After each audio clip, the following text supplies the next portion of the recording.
HMPV किंवा human Meta न्यूमोव्हायरस हा जो आहे हा सर्दी खोकल्याचा एक विषाणू आहे आणि तो कोरोनासारखा मुळीच नाही.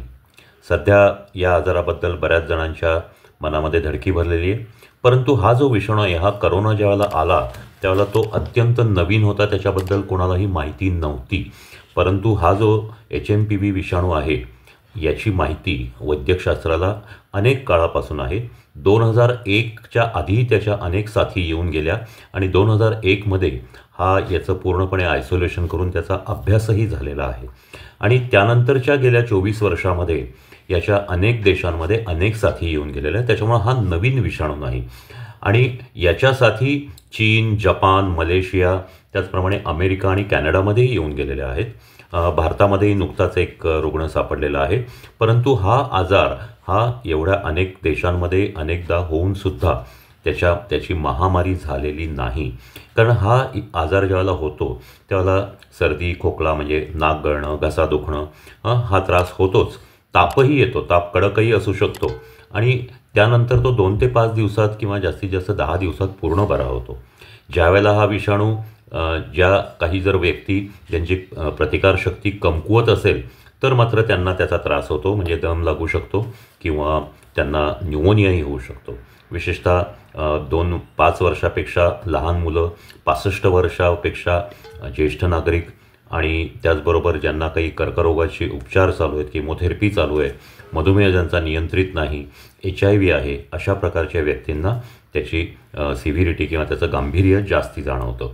या आजाराचे प्रतिबंधक उपाय जे आहेत हे या कोरोनासारखेच आहेत. म्हणजे हा श्वसनातूनच पसरतो. म्हणजे एखाद्या व्यक्तीला जर झाला असेल तो तर त्याच्या शिंकांमधून, खोकल्यामधून हा दुसऱ्या माणसाच्या शरीरात ज्यावेळेला त्यातले तुषार जातात त्यावेळेला तो त्याला होतो. त्याचप्रमाणे एखादी व्यक्ती ज्यावेळेला शिंकते, खोकते त्यावेळेला आजूबाजूचे टेबल, खुर्च्या, चादर किंवा इवन जिन्याचे कठडे ह्याच्यावर जर पडला असेल आणि त्याच्यावर जर आपला हात पडला आणि तो आपण नाकातोंडाला लावला तरी आपल्याला ते होऊ शकतो. पण यासाठी प्रतिबंधक उपाय जे आहे, खाण्यापिण्यापूर्वी किंवा तोंडाला, नाकाला हात लावण्यापूर्वी हात साबण पाण्याने स्वच्छ धुतलेले पाहिजेत किंवा सॅनिटायझरने. ह्या आजारासाठी कुठलंही औषध नाही, कुठल्याही प्रकारचं याच्यामध्ये प्रतिबंधक लसही नाही. परंतु सर्वसामान्य सर्दी, ताप, खोकल्याची औषधं जर घेतली तर हा आजार पूर्ण बरा होऊ शकतो. यामध्ये आणखीन एक महत्त्वाची गोष्ट अशी की जर तुमच्या घरात कोणाला तो झाला किंवा तुम्हाला जर झाला तर तुम्ही बाहेर जाणं टाळा, पूर्ण विश्रांती घ्या. शक्य असेल तर आपल्या घरातल्या वेगळ्या खोलीमध्ये आपण राहा, म्हणजे आयसोलेशन केलं पाहिजे आणि पूर्ण बरं वाटेपर्यंत आपण विश्रांती घेतली पाहिजे. तापाची किंवा खोकल्याची औषधं घेतली पाहिजे डॉक्टरांच्या सल्ल्याने. परंतु जर दम लागायला लागला, 102-103 पर्यंत ताप जर 2-3 दिवस कडक राहिला, श्वास घ्यायला त्रास व्हायला लागला तर मात्र डॉक्टरांच्या सल्ल्याने इस्पितळामध्ये आपण दाखल होणं आवश्यक आहे. याचबरोबर आणखीन एक महत्त्वाची गोष्ट अशी की याचे जे प्रतिबंधक उपाय आणि याबरोबर प्रशासनाकडून सुद्धा याची काळजी घ्यावी लागेल.